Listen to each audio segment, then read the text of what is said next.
Welcome to RadioRadioX.com video interviews. I am your host, Justin Smulison, brand new contributor here at Radio Radio X, and I am so delighted to present an interview with one of my favorite metal drummers. I'm talking about this guy right here, Jason Bittner. You know him, you love him, you can't get enough of him. Jason is currently behind the kit with Shadows Fall, and he is behind the kit for this powerhouse group right here, Category 7. During the Extreme Music Awards on January 11th, 2025, Jason will be hosting an all-star birthday bash that will be held at the Empire Live in Albany, New York. Final tickets are available. The link is on this interview's show notes. Now, we're going to get started in a moment. Quick note, before we begin, this interview was recorded prior to my joining Radio Radio X and also just before Jason departed Overkill. So you're going to hear some obsolete references here and there, but mostly we're going to talk about the debut of Category 7. Now, their self-titled debut came out in 2024. It was my favorite album of the year. It is led by this guy right here, Mr. John Bush, all-time greatest metal singer. And we're also going to hear about what Jason has coming up with Shadows Fall and this group right here out of California, Becoming. So let's get to it. Radio Radio X audiences worldwide, please welcome one of the great metal drummers of our time, Jason Bittner. Oh my goodness, I am speaking with one of the great metal drummers of our time, Mr. Jason Bittner. Jason, welcome. Hello, good morning. Yes, good morning. You're in Albany. You're upstate in Albany. I'm in the South Shore. Down there. You're downstate. I'm upstate. Yep. And there's so much to discuss because you're omnipresent. That's what the word is, right? I guess. Yes. So we're here having a lot of irons in the fire. Yes. And so as you can see, you've got this new band called Category 7, and it's tremendous. It's got it's just a cornucopia of cacophony and caffeine and all kinds of great stuff. It's also got my number one favorite singer in the world, Mr. John Bush. So what's it like to be in Category 7? It's awesome. Yeah. I've been sitting on how awesome this band is for the last 18 months. So I haven't been able to say anything. So I'm at least glad I can start talking about it now. Cause like for the longest time, I was like, I got a new band going. I can't tell you who's in it, but people realized it was me, Mike, and Phil, because we had put some posts up like when we first started hanging out and we first started talking about it, but we were very vague with all of it. We were never announcing who the other guys were. We started writing music before we even knew who the bass player and singer were going to be. We're like, all right, we're going to put this together and the pieces are going to fall into place. And pretty much with what we wanted from day one is what we got with the end result of the band. I mean, there was one person who came to mind for vocals first, and that was John. We're like, he's the king. We all love him, not only as a person, but as a singer. And John, in my opinion, like I kind of say this with all of us, John never got his full what he's due. And I sort of feel all of us in the band are kind of that same way. We've gotten to this level, but we never got the brass ring. We Jack's gotten so far with Exodus. I've gotten so far with Shadows Fall and Overkill. Phil got to a level with Machine Head. Mike got to that with Adrenaline Mob and things all fine, seem to collapse in some way, shape, or form, whether it's the band breaking up or a bus accident or whatever. John, got an Anthrax and got to what he got, but never got what they had prior. So to me, this is like our chance to fucking show the world what we can do with this. And there it is. And that's how we feel about it. And it wasn't like, we never set out either to be like, all right, let's just write songs that, everybody's just going to be shredding and showing off what they can do. That's not how this record started. This record was supposed to be, I've played more drums on this record than I thought in a million years that I was going to play on it. Because when we first talked about this band, we were looking at it as like Racer X meets Pantera. Let's have some technical aspect of it with Van Halen thrown in. Let's have some technical aspect of it, but let's make this a hard rock heavy band. Like, not a thrash band technically. Yeah, we got thrash parts and there's definitely thrash beats, but we didn't set out to be a thrash band per se. Right. But you got everybody who's got thrash band pedigree, so it's kind of hard for us not to have those influences.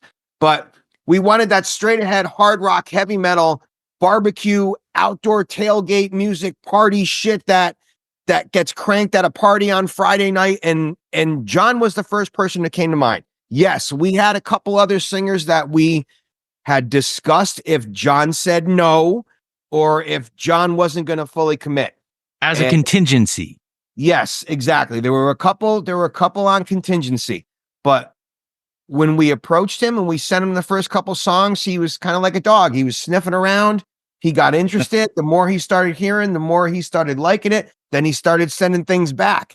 And then he really started sending things back. Like one song, then it turned into two, and then it turned into, so do you want to do this or what? And then our manager got involved. And then next thing you know, it's like, yeah, John's in. Yeah. So as soon as while we were kind of working on John, we were also getting the bass player position lined up too. We had our list of people that we wanted to talk to first, and Jack was right at the top of the list. So basically I sent a message to Jack and I just said, hey bro, I said, got an opportunity for you if you're interested. I mean, I've been friends with Jack for years. I mean, I was going to ask Exodus in so many different capacities with Shadows Fall, Overkill, blah, blah, blah, blah, blah. Jack's a great person and a great bass player. And he's a great banjo player too, if you don't know that too. He's got some other skills as well. So, and we had done a couple quarantine videos over COVID and all that. So I was like, let's reach out to Jack and see if if he wants to do this. So I sent him a message. I'm like, hey, I said, I got this opportunity, wondering if you might want to be involved with it. I said, it's me, Mike Orlando, Phil Demmel, and some singer with the last name Bush. And he just writes back, I'm in. Yeah, I'm in. Yep. Or absolutely. It was one of those 1-word or 2-word answers. So, I mean, pretty much that was it. Like we cherry picked the people that we wanted, and we were just lucky that they all said yes. And when you were getting your parts down, did you say to yourself, can't make this, I have to play in a slightly different style than I would in Overkill? I was trying to approach this whole record like Alex Van Halen or Vinnie Paul, which to me meant lock it in more. Don't think about crazier fills. Don't think about double bass or blast beats or any of that stuff. But slowly but surely, it all started creeping in. Yeah. And it would be when me and Mike were recording the tracks, and he would just be like, dude, like, play more here, though. I'm like, Mike, wait. Yeah. We got to tone it down. He's like, and the answer was always, John's not singing here. Okay. Like, yeah, whatever. Okay, if he's not singing there, let's just keep doing it. So it was refining. And I think what happened with me a little bit too is I went into this record half prepared. And what I mean by that is I got tied up with that bout of COVID that I had. I was just telling you about after the end of that tour and after that Metallica show. I was starting my drum tracks a week after that Metallica show, and I wasn't even fully physically up to snuff. Right. Not only was I not physically where I wanted to be, but I also missed out on that 5-day period that I usually have before I go in the studio to record a record. So what we did with the record was I told Mike, I said, look, this COVID thing kind of screwed me up a little bit. So when you have the luxury of having your own studio to work in, that makes it great. So we're not locked into, well, we paid for the studio time, we got to do it here. So we did this. Mike said, well, why don't we just concentrate on the songs? Because there was a good 65-70% of the material that I was already ready on, that let's bash these out first because I know what I want to do. But there was still a couple songs where I was either formulating my parts, but I wasn't sure what I wanted to do yet based on, I didn't know what John was going to do in a certain section, so I didn't want to step on his toes. So we waited a little bit for demo vocals to come in for those parts so I would know where he was going to sing. So what we did was we decided to take the stuff that I was more comfortable with and the songs that I knew I could that I could just bash out without having to have that extra practice. And we did those first. We took 2.5 days, tracked the first 6 songs, or the first five or six within the first for 2.5 days.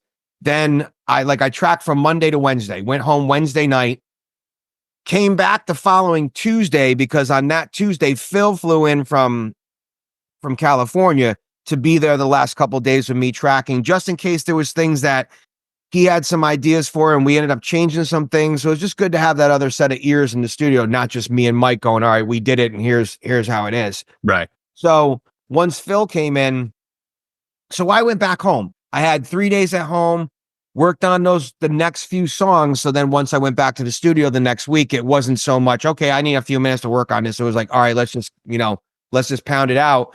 And we did the last 3 songs within the first day and a half. And it left us a day at the end where we basically just went back through everything, made sure that, do we want to change a fill here? Do we want to do this? Do we anything else embellish? Do we want to play a different beat just in case the vocals do change?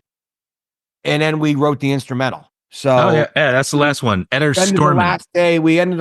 Spent the last day writing the instrumental, basically, because we had all the parts. We just didn't have the organization yet, or the way it was going to fully arrange. So basically that whole song, I recorded everything. I physically played everything, but I had no idea where things were going to go. Oh, okay.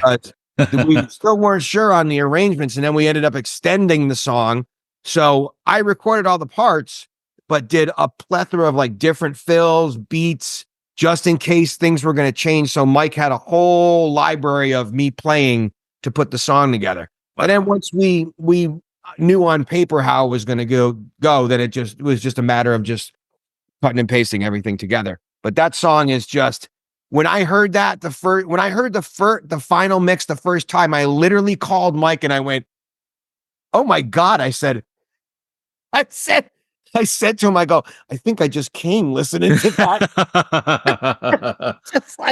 I was in the car, and it was 9 minutes of just guitars. I'm like, holy Christ.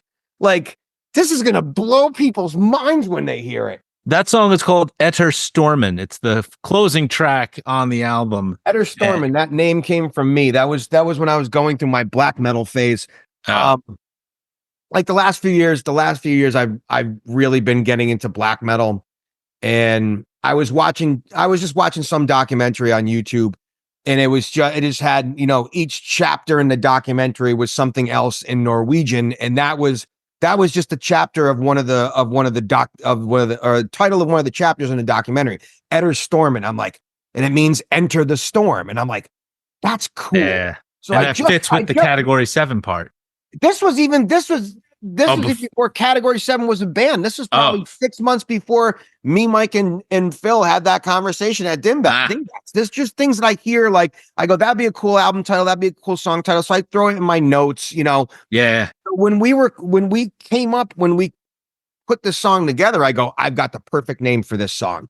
And they're like, what? I go, it's Eder Stormen. What the hell does that mean? I said, it means enter the storm in Norwegian. And everybody was like, that's awesome. Because then it did tie in. Category 7, the storm, that's musical barrage of everything. I thought that was also maybe a way of sticking it to Metallica with Enter Sandman, Eder Stormen. I didn't know. It's possible. No, actually it wasn't, but okay. But we'll say that it was. If that song could have just a percentage of the popularity of Eder Sandman, I'll take that. Excellent. Just maybe 1% of the downloads. Yeah. Jason, a lot of people because this comes out in July, a lot of people at this point have heard In Stitches, and they're probably loving it. What do you love about record's coming out in the same day, actually? Oh, yeah. What's Dee Dee the other one? Solo album comes out on that day as well. Who's that? Dee Dee Verning. Oh, yes. I have in my notes to talk about that. Yes. Yeah. All right, so we'll talk about that in a little bit. Tell us about In Stitches. Is that always going to be the mission statement for the band, the opening track? I don't know. I don't even think that we meant In Stitches to be the opening track. It was just one of those things, from start to finish, we're like, yeah, this is the opener. Oh, okay. And I just said, and I go, as long as we're not playing this one first, Oh, okay. Yeah, it's kind of a little fast section in the middle for my feet. Right. There. I mean, can we play this one? At least have a couple songs in before we get to this. Just to warm up. Yeah. When you hear somebody as talented as John singing those parts, and without going into harsh vocal territory, do you step back and go, "Whoa, I'm really working with a true master of his craft"? Yes. And the only other time I've said that was when I was in Flotsam and working with AK. Yeah. Because it's different. It's different when you are working with and that's no offense to anybody that I've played with, like Brian with Shadows Fall, nothing, but there's a difference when you are working with a full-on singer, and John is a full-on singer. Absolutely. And I don't want to hear John Bush going, no, I don't either. I don't want that at all. And everything that's heavy on this record, his vocals are heavy as hell and they fit what happens. Right. And that's the thing I like best. One could push him to go as far as he could without wading into that territory. Yeah. I wouldn't. He's my favorite metal singer. I've told him this directly. So I want him to. I don't want him to stay in his lane so much. I want him to expand the lane. Really. Yeah, we really wanted our attitude behind this with everybody in the band was to let you be you within the confines of the band. Right. And without going into anything that's too extreme. But you do have that super fast part in Stitches, and it happens, of course, throughout the album, of course. But when you do that, do you ever say to yourself? Because I remember during COVID, you used to do those drum videos that were live streamed, I think, on Twitter. Yeah. And you would take requests. It was super cool. I used to watch them. It was a lot of fun. Do you ever sit and what's your method for how you get the double kick going? Do you sit and just go, okay, I got to go faster, faster, faster? Do you have a count technique or something? No, it's just years of practice and knowing what has to be done. When I like approaching in Stitches was like, at the beginning of that song, it's funny because like people say like that's the opening song, and we said before like, well, we didn't want to be perceived as a thrash band, right? Well, in Stitches is pretty fucking heavy, like out of the gates. So that's kind of hard to not think you're a thrash band when you hear that, especially when you hear the first beat.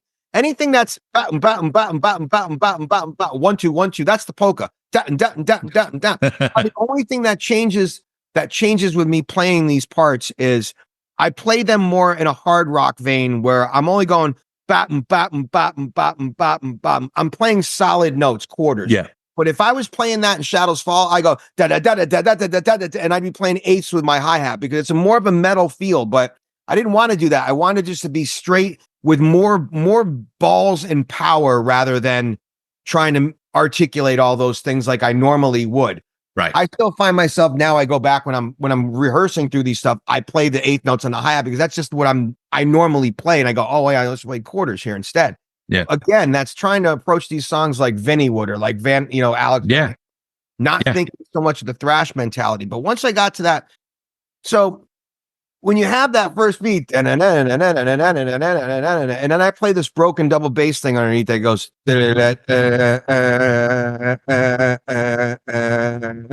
that first of all, I stole from Gene Hoglan because it's just a reversal of Time Does Not Heal off a Dark Angel record, which goes, everyone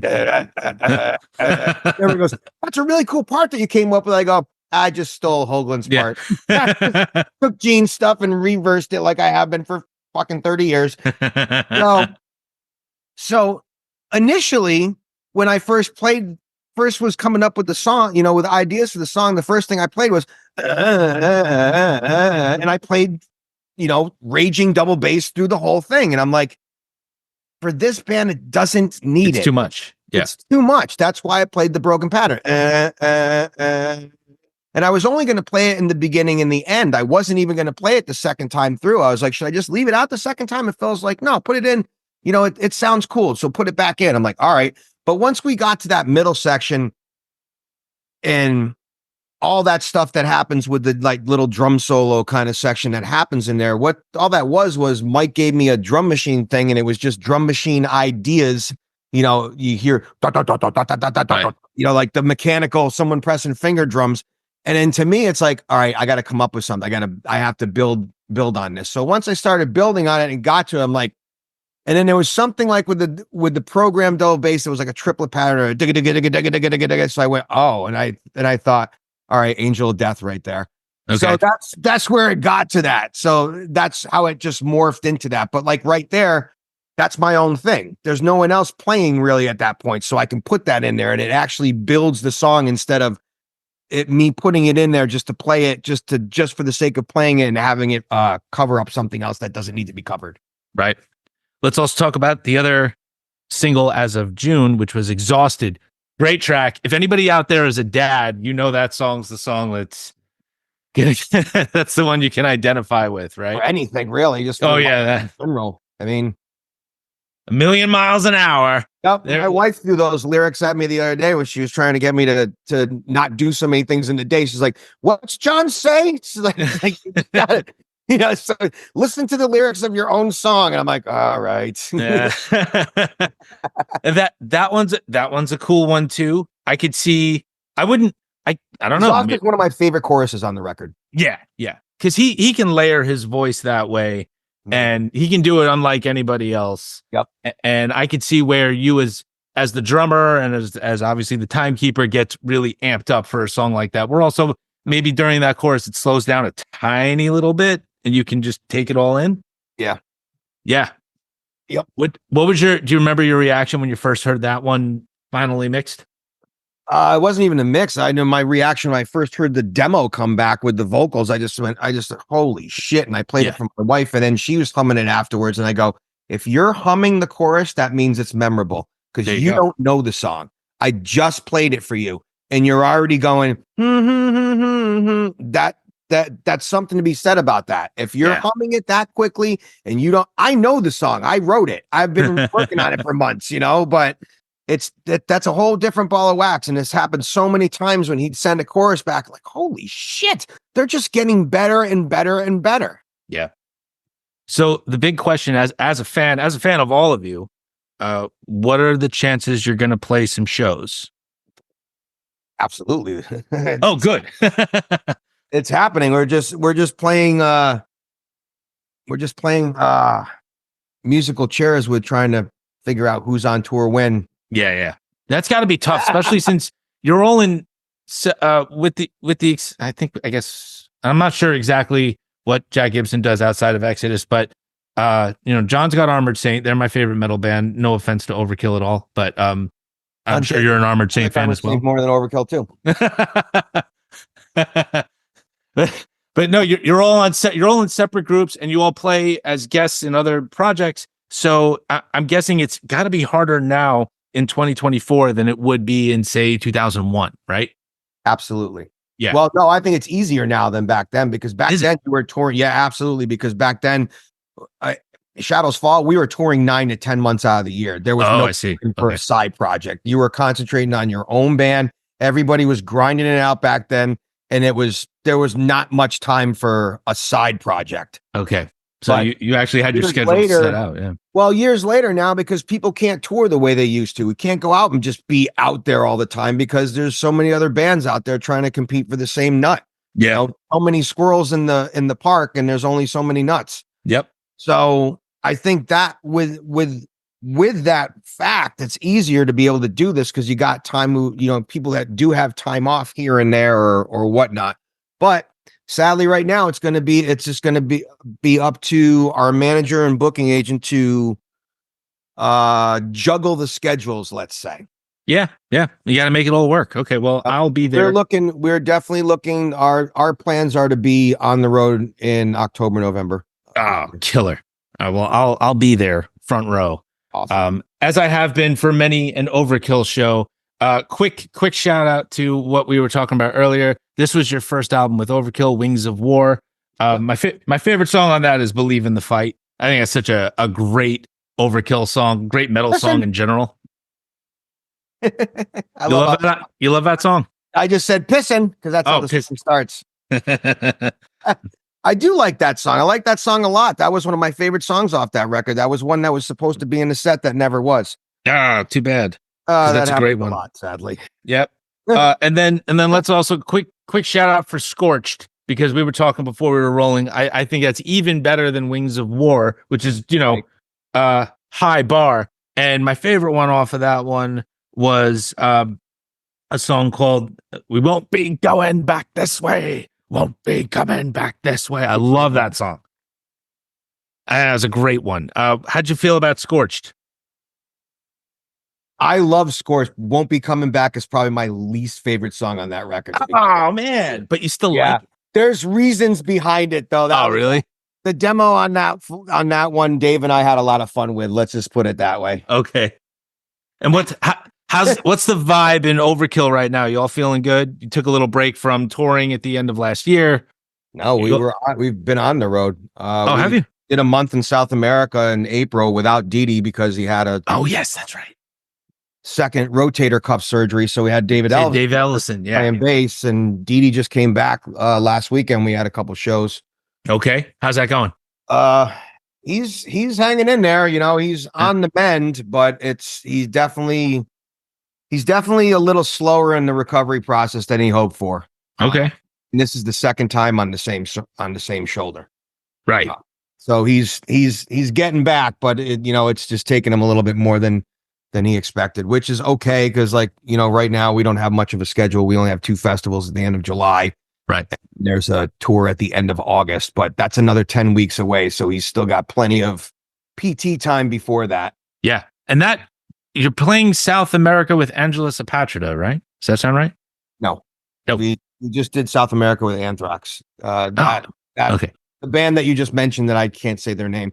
They're on the August September tour. Okay. That's the one I was meant. Okay, cool. Well, they're a great band. You're gonna get along well with them. Where are they from? They're from I think they're Spain. They're from Spain. Oh. Yeah. And then let's just quickly some quick shout outs, Jason. We said we could talk about a band called Becoming. Yeah. You're going to be guesting on a few tracks, right? Or at least a few. Yeah, I played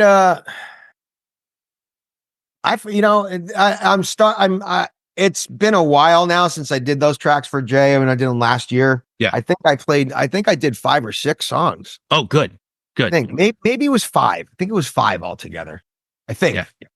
Yeah. He's got some really good stuff, really good ideas. I'm actually pretty interested to hear how the end result is going to come from that. Especially he's got all my guitar player friends on the record too, it seems like. Yeah. Just to fill everybody in, there's a band called Becoming. It's led by a man named Jason Hardwin. He's like a heavy metal hippie out there in California. He's the coolest dude ever. And also and we love him. My Crohn's disease brother. Oh, really? You guys have a little Crohn's support group. Yeah, we both sadly that came up in conversation one day. I was like, "Oh, you got Crohn's too?" Oh no. How bad is yours? Oh, wow. Well, so that I believe that's going to be called Consciousness Revolution. That's going to come out later this year. And then quick stroll down memory lane with Jason Bittner real quick. We got this one right there. Flotsam and Jetsam, self-titled. This was the only one where you played drums on a studio album with them. The only one I was set up to play on. What was next? Was Blood in the Water next? End of Chaos. I was already in demo phase for that. Like I had like 6 songs already demoed for it. Right. But then I was joining Overkill and can't do both. Well, they were like, I'm like, well, we're almost done anyways. Why don't I just still do the drums? They're like, yeah, but that won't make any sense. And that'll kind of suck for whoever takes over for you that you did the record and they didn't. I'm like, yeah, that's true. So sadly, I couldn't get my cake and eat it too. Ironically, I just got their new album this morning. Billy just sent it to me. Oh, yeah. Looking forward to checking that out later. Is that the one where the mascot is going to fight an even bigger demon? I don't know. He just sent me the profiles. That's cool. And then you played briefly in a really great speed metal band called Toxik. What is that? That's Toxik. No. I know what Toxik is. What is that you're holding? That is they did a 3-disc thing called Works, 3 Works. And this is it's got Inhumanity, Breaking Class, and Kinetic Closure. And you play on Inhumanity. So I did. I'm on that. You're on that. Yeah, man. Well, I didn't know because I know that Josh has done varying versions of those songs, so I didn't know if I was on those or if James was playing drums on them, if Mikey was the singer or the guy who's singing now. Yeah, no, it's that's the first time I've ever interviewed somebody, showed them something they were on, and said, "What is that?" I don't have that. Unless Yeah, no, it's cool. I'm just I laughing. have the box set that's called Breaking Class, but that might be the same thing, just packaged differently. Yeah. This came out from Massacre Records last year. And I remember seeing it going, whoa, that's super cool. Because their last album, Dismorta, totally ruled, and that guy was super cool. So I picked it up. And yeah, you played on Inhumanity in 2014. So even before, I guess right before you joined Flotsam, right? It's the original version of that. Yeah, that's another one. That's another record. I'm sorry that never saw the light of day, though, is the one that I did with them, because there's some really, really awesome shit on there. Yeah. So let me ask you something. Do you have to go? Do you have somebody lined up right after me?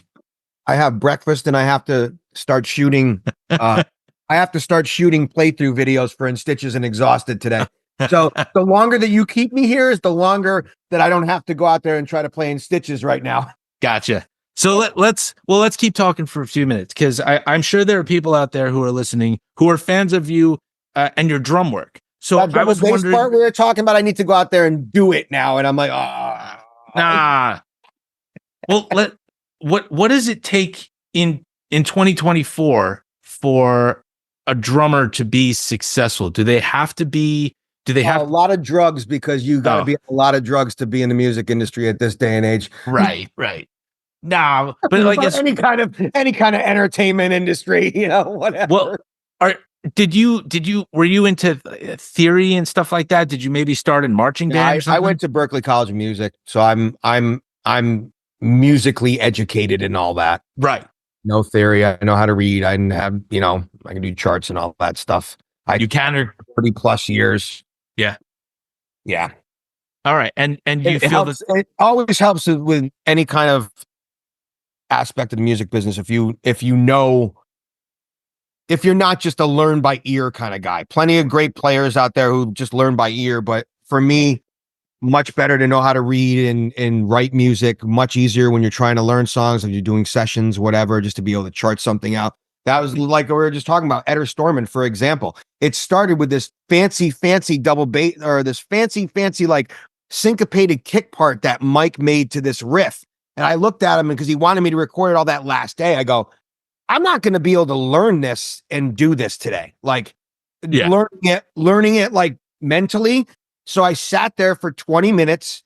I charted it out, and I went back in the control room and I read the chart and I played it. Wow. Played it perfectly. But if I sat there it would have but that's my point. It took me a half an hour to do that. If I sat there just trying to learn it, that's 4 or 5 hours just sitting there over and over and over again. So with the ability just to write it out and read it, saves a lot of time. And wow. And do you use playing guitar? I play guitar and bass too, so it's easy if I want to, show someone an idea or whatever. Not nearly as well as I play drums, but I can hack it through. Yeah, I was just going to ask, have you ever played a riff? Did you suggest any riffs for Category 7? No, I almost wrote lyrics for one song though, because John was a little stumped on something, so I had a whole lyrical idea for one of the tunes, but no musical riffs yet. Okay. Maybe next time though. Yeah, no, that's cool. Is it that sort of vibe in Category 7 where people can bring the ideas? Anybody can contribute. Absolutely. Yeah, I've already said that to Mike. I said, I got a guitar. I got riffs here and there. He's like, dude, whatever. Just send them to me. Yeah. All right, cool. There was nothing. What I didn't hear was, oh, you're the drummer. We don't need to hear you play guitar. Okay. There you go. Heard that before in other bands. So. Right. All right. Excellent. Oh, that's a Charlie Benante that writes every damn Anthrax. I had a couple of other kind of, also real quick, you mentioned that you're going to be, that you played on the new Vernie album. It's his second one's coming out same day in July. And what's it like playing with Dee Dee when he's where he's singing and playing guitar and you're in drums, but the rest of Overkill is nowhere to be seen? I'm used to it now, because this is now the second band we've done outside of Overkill that he's not playing bass, because I've also done I've also done all the Dee Dee Verney and the Cadillac band Yes, stuff. that's right. Yeah. So we've done the swing band together. Yeah. I'm used to him being out front playing guitar and singing for that. We always laugh at it because every time he tries to do the rap, he tries to do some kind of rap that sounds like Blitz. I'll text him and go, look at this guy he's stealing your stage banter for the Cadillac. So it's just a different thing. And with the Verney album, there wasn't even any playing in the studio. It's like literally he sent me the demos. We'd hash it out over the phone what he wanted for the drums, and I just went in the studio and did it. Yeah. Send him the files, and if there's anything that needed to be fixed, we just fix it. And because you do these songs so quickly, do you have to go back and relearn them later? There's no way you're keeping it all in your mind. For the Cadillac band, I did because I didn't play on the album. I didn't play on the actual album, so I had to learn all that when we started playing the live shows. But for this we recorded it as soon as all the demos were done, we went right in the studio and did it. So there'll be no, I wouldn't have to relearn anything because he probably won't play any live shows with this. Okay. And from what I understand, though, this is more of a punk album. I haven't heard it yet. I saw the release about it. This is more of a punk album, and I think the one quote that I read is that there's no double kick on this one. There is not. Okay. How's that feel? That's no your more double pedal. That was one of the prerequisites. I was not allowed to play double bass. I'm like, fine, I have no problem with that. Much less work that I got to do. Right. Okay. Yep. Cool. So single kick, no double pedal. that's coming out. And then, there is one more question. It's an Overkill question, but it's not about it's about the music. But there was a Jim Carrey show called Kidding.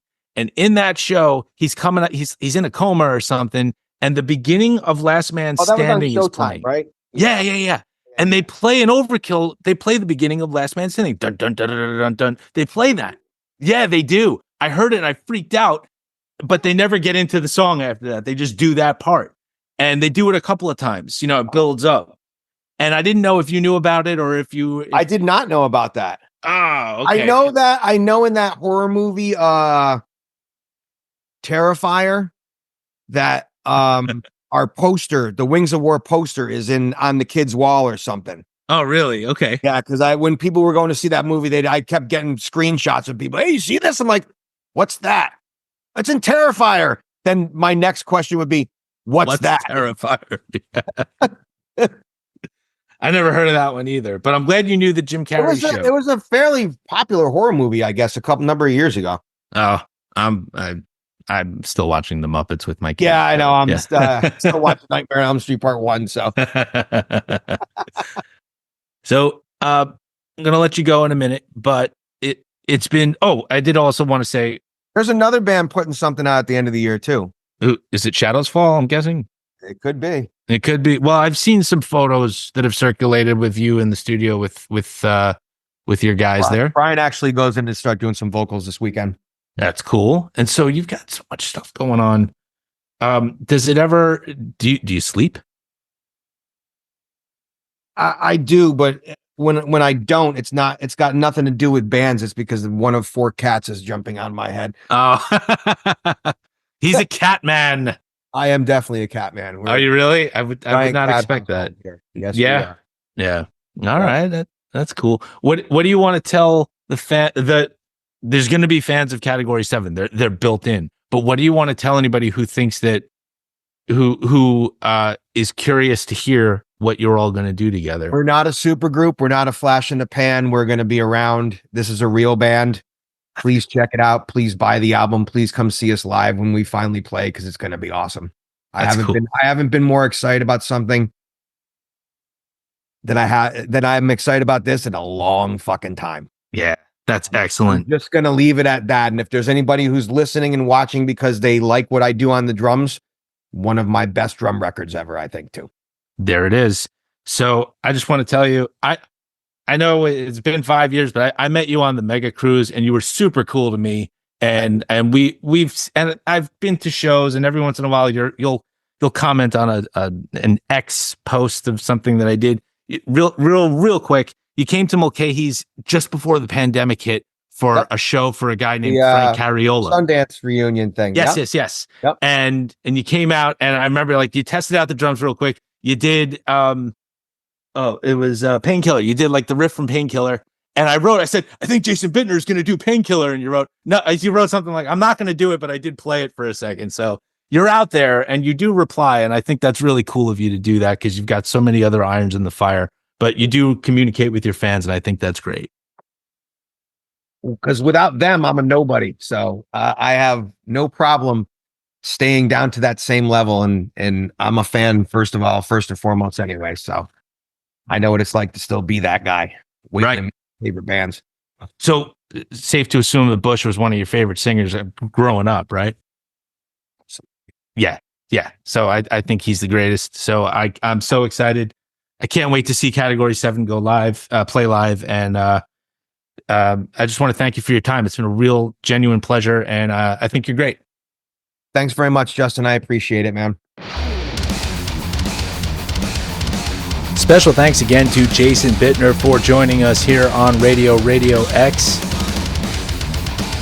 You are hearing a clip of one of the singles from the Category 7 self-titled debut. This is Land I Used to Love, and at the top we opened with In Stitches. Category 7's self-titled debut was my favorite album of 2024, and it is available everywhere from Metal Blade Records. Visit category7official.com for more information about the band. And check out shadowsfallmusic.com for all things Shadows Fall. And for more information about becoming, check out metalforlife.org. And last but not least, on January 11th, 2025 at the Empire Live in Albany, New York, we've got the Extreme Music Awards 2025. Folks, that will include the Jason Bittner Extreme Metal Birthday Bash All-Star Jam featuring Gary Holt of Exodus and David Ellefson, longtime bassist for Megadeth, Matt Byrne of Hatebreed, and many, many more fantastic rock and metal musicians. Visit extrememusicawards.com for more information and to get those final tickets. As always, be sure to make legitimate purchases of the music, merch, and tickets to support hardworking artists like Jason Bittner. Be sure to head on over to RadioRadioX.com for all things music. We've got reviews, we've got interviews, we've got all sorts of great content. I hope you'll check out my interviews with Jason Bittner's bandmate, John Bush, singer of Category 7, and Bittner's former bandmate, Michael Gilbert, the longtime guitarist of Flotsam Jetsam. I'd like to thank Art and Rob and everyone over there at the RadioRadioX headquarters. Follow us on Facebook, Twitter, and all social channels. And be sure to keep coming back to RadioRadioX.com for more updates. I've got more video interviews on the way as well. I am Justin Smulison, new contributor here at RadioRadioX. Thank you so much for tuning in. There's more on the way.